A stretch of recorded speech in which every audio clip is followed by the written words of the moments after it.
News Day. Fox News alert: President Trump's acting Ukraine ambassador, William Taylor, is right now complying with a subpoena to testify. It's part of the Democrats' impeachment inquiry after the State Department attempted to block his testimony, block him from appearing. Lawmakers are expected to press Taylor about text messages between him and other diplomats where he raised concern that Ukraine aid was being connected to investigations. This as Democrats reportedly see their impeachment inquiry taking longer than expected, extending beyond Thanksgiving as they deepen their probe. President Trump went after the inquiry in a controversial tweet this morning. It said, "So someday if a Democrat becomes president and the Republicans win the House, even by a tiny margin, they can impeach the president without due process or fairness or any legal rights. All Republicans must remember what they are witnessing here, a lynching, but we will win!" Exclamation point. Senator Lindsey Graham says he agrees with the president as outrage pours in from other lawmakers. I don't know how to characterize that from our president except as grotesque. It is disgusting, to say the least. You're watching Outnumbered. I'm Harris Faulkner. Here today, Melissa Francis, Fox News contributor Lisa Booth, former aide to President Obama, Johanna Mosca, and in the citrus seat up from D.C., Fox News chief political anchor Bret Baier, not a wrestler, but he could be. Also the anchor and executive editor of Special Report, Outnumbered, with a great new book out today. It's always good to have you, but today Great to be here. Quite the story. Great to be here. Lot to talk about. We'll talk about the book later, but it's a fun day. Yeah, let's hit it. All right, so the president tweeted. You saw a Democrat lawmaker responding to his use of the word lynching as grotesque. Where's the president going here? Okay, listen, that word comes with a lot of history. You don't have to tell me. I know. So, you know, when Senator Graham defends it, when Hogan Gidley defends it, clearly the president feels aggrieved by people coming after him and some of the coverage that he receives. But when you add that word, it obviously stirs the pot and causes a major, major reaction. Whether he was looking for that or not, you know, I think there's a lot of criticism that will come his way today. Yeah. You know, Johanna, when you look at this in its totality, the president's messaging and the pure message, he's frustrated, as Brett is pointing out, and he said it over the weekend and yesterday, that Democrats are coming after him. Republicans are not necessarily standing together. Well, I think he's not wrong that Republicans are not standing together, but some of these kinds of behaviors are the exact kind of behaviors that I think lead Republicans wondering what they're defending and why they have to defend this. So I think if I were him, we talked about it on Friday, when you're under impeachment inquiry, even though it's just an inquiry, you should have message control.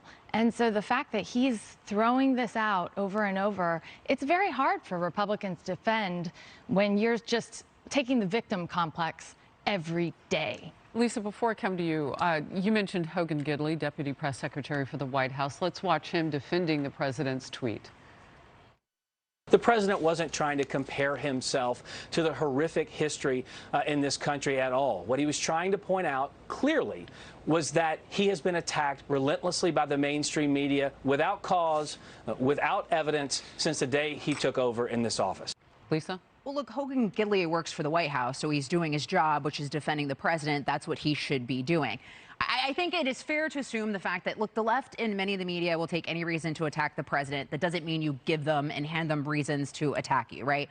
Obviously, using a word like that certainly does that. I think the context and the point that President Trump was trying to make is that this is a terribly unfair process. Objectively, it is. I mean, you have Democrats holding this impeachment inquiry in secret, selectively leaking certain information. You've got a guy at the helm, Adam Schiff, who lied about having contact with the whistleblower, a guy who said that he used parody in an opening statement. Instead, I think it was an attempt to mislead the public. You have someone who consistently lied about Russia and there being collusion there. So I think the context of the point President Trump was trying to make was fair. However, he stepped on his own message, obviously, by using a word like that that has such a historically sensitive and, sad connotation. All right. Words matter, right? Words matter. And when Clarence Thomas said a high-tech lynching, it meant something for him as an African-American man to say that.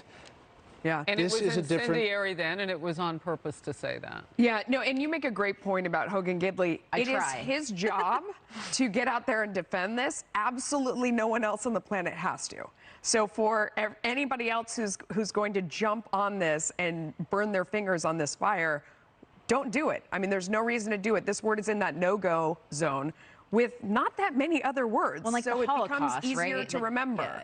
Yeah. So, you know, Johanna, you said something I thought that was really interesting about the messaging here and the President of the United States. If the goal is to get Republicans on board to support him in this journey, does this get you to that goal, I guess, is the question that I would ask about a tweet that includes the word lynching. Let's move on, and then I want to get your response to this. So let's compare this to maybe other times when you've seen a speed up or slow down or just the normality of putting together impeachment inquiry.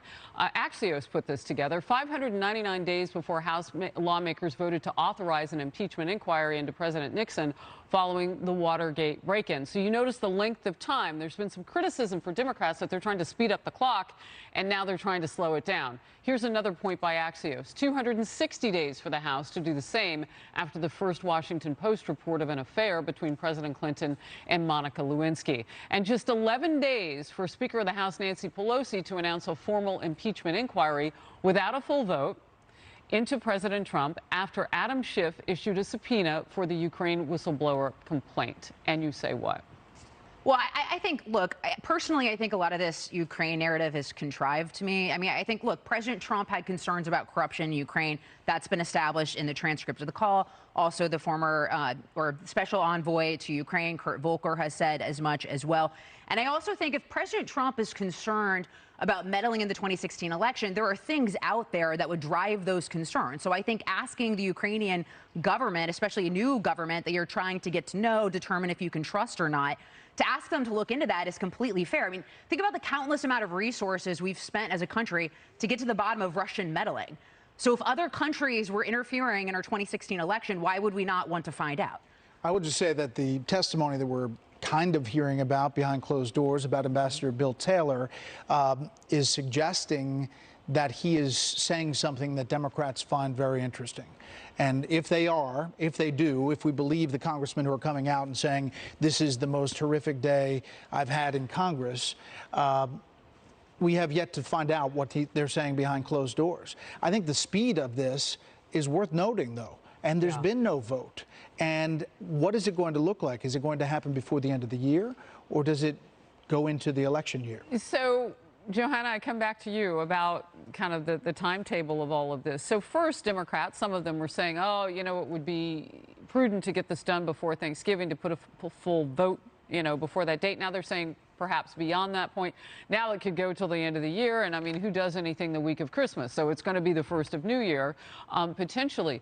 Why was the clock set like an egg timer to begin with? Yeah, I think politically, if I was giving a political analysis, I would certainly hope that this is done by the time the Democrats finish their primary process and have a nominee.